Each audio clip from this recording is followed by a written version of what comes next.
Hi, it's Coach Pete. Thanks for coming back. This is week 2 of our weekly Family Business Huddle. So each week we're going to try to bring you a few ideas. We'd love to engage in a little dialogue with you. Look, if you have any questions, please send them. I've got my business partner, life partner, Karen Walsh, close by. I have my grand dog, Bosco Walsh, in the room. If anything happens with him, please accept my apology for that. So let's get right into it. Each week we're going to try to go over a few things. This week we're going to talk about conflict. Conflict comes up in some family businesses. Who are we kidding? It comes up in every family business. It comes up in every family. Actually, conflict is normal. So this year, I want you to learn how to lean into conflict. So many families, they don't know how to deal with it. They put it aside. They avoid it, hope it goes away. Well, guess what? It's not going to go away. One of my clients, Margaret, a few years ago said that she heard the concept of stuffing and storing. So if stuff happens, it bothers you, you stuff it, you put it away and store it. But you know what happens with energy that gets stuffed and stored? It blows up at some point. So, and these lessons are probably good for every family and every relationship. Learn to lean into conflict. So this week I'm going to give you a few of my favorite tools. The first tool, the whistle. Ooh, this is for how I get groups to stop, break up the fracas. There's the whistle. The second tool I use sometimes is the boxing glove. When I go into the family, I give the two people that are in conflict boxing gloves. No, I don't give them boxing gloves, I'm sorry. And then I thought the other tool was the football helmet that I used with my siblings. This is how we would solve our differences in 1964. These are our St. Mary's football helmets we would put on and we would knock heads together. But seriously, those aren't the tools. Here's the tools. So conflict, again, is normal. It's healthy. One of my clients said a few years ago, it's how we get the most juice out of the orange. I really like that a lot. On a business team, I guess in any relationship, if you're not sharing ideas, if you don't have some disagreements with each other, then you're probably not getting the most out of the team. You're not getting the most out of the ideas. Remember, business is a competitive sport, so you've got to keep pushing each other. So we want to teach you to lean into the conflict. Okay, so here's a few steps to do that. First of all, you want to set the right tone, the right space. So if you have some disagreement, you have some energy, you might let that go for a moment. You might pick your right spot. I don't want you to let it go for too long, so you can't have a disagreement and then hold on to it for 2 weeks. But you go back to somebody and say, hey, could we look at what just happened right there? And in some of the work we do, we talk about having a learning conversation. So I might go back. I have a coach that works for me on the East Coast, and something didn't go right with a client. We had a disagreement about how to do things. I'll go back and say, hey, could we stop and look at how that went with the client yesterday? And here's what I'd like to do. I'd like to just share with you my perspective on what happened. So a learning conversation starts from a neutral perspective. So rather than me saying, here's what you did and here's why it was wrong, that puts people on the defensive. What I'm going to do is say, could we have a conversation about what happened yesterday? Here's from my perspective, kind of like a neutral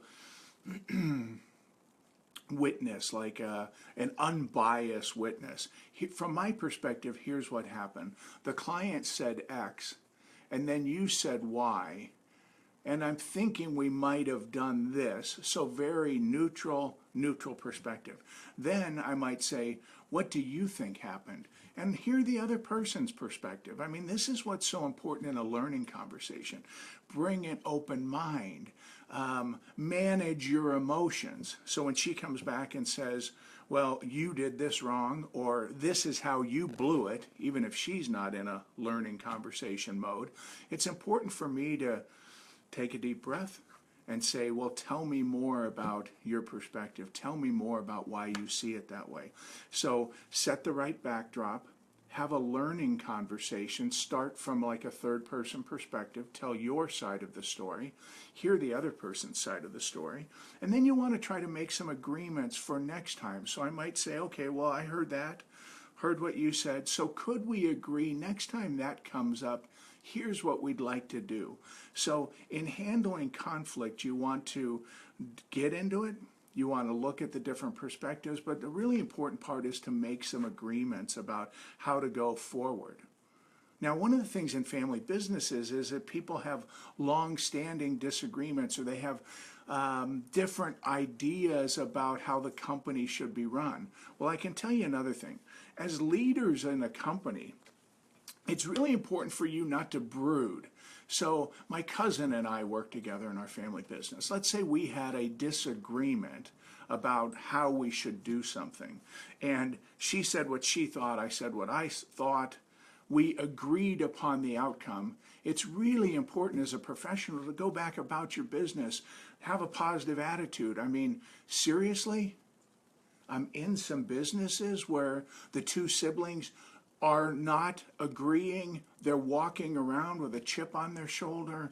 Imagine how uncomfortable that is for all of the other folks on the team. Again, same thing in a relationship. If mom and dad have major conflict and they're kind of pretending like everything's all right and walking around, but everybody knows it isn't all right, it has a really negative impact on the team.